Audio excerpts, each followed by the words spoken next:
Hello my viewers, আজ একটা LED TV সারাতে এসেছি বামনগাছি। তো এটা স্যামসাং কোম্পানির টিভি আছে, দেখতে পাচ্ছেন। টিভিটা সারাতে এসে দেখছি টিভিটা লাল লাইট ইন্ডিকেটার করছে, বাট টিভিটা অন হচ্ছে না। তো টিভিটাকে অন করেছি, অন করার পর দেখছি স্ক্রিনটা পুরো হোয়াইট হয়ে আছে। তো এখানে একটা 3.3 ভোল্ট মিসিং ছিল। এই বাক কনভার্টারটা দেখতে পাচ্ছেন, এটাকে লাগানো হয়েছে।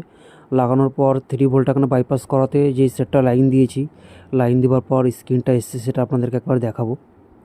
এই লাল লাইটটা ইন্ডিকেটার করছে, সেটটা অন হলো, স্যামসাং লেখাটাও চলে আসলো, স্ক্রিনটা এসে গেছে, দেখতেই পাচ্ছেন। তো এই ফল্টটা ছিল, যে ফল্টটাকে রেডি করেছি, ভালো করে ফাইন্ড আউট করার পর এটুকুই খুঁজে পেয়েছি। তো কাস্টমারের সামনেই, কাস্টমারের বাড়ি বসেই রিপেয়ার হয়ে গেছে। এবার স্ক্রিনটাকে দেখাবো। পুরো ফিটিং করেছি টিভিটা ওয়ালে। এবার পুরো ভিডিওটা দিতে পারছি না, যতটুকু পারছি ততটুকুই দিচ্ছি। স্ট্যান্ড বাই করলাম, স্যামসাং লেখা চলে এসছে, স্ক্রিনটাও এসে গেছে, দেখতে পাচ্ছেন। তো এরকম টাইপের ভিডিও পেতে গেলে আমাদের চ্যানেলের সঙ্গে যুক্ত থাকুন। আর এই টাইপের কাজ করাতে গেলে ফোন নাম্বার স্ক্রিনে দেওয়া থাকবে, যোগাযোগ করবেন।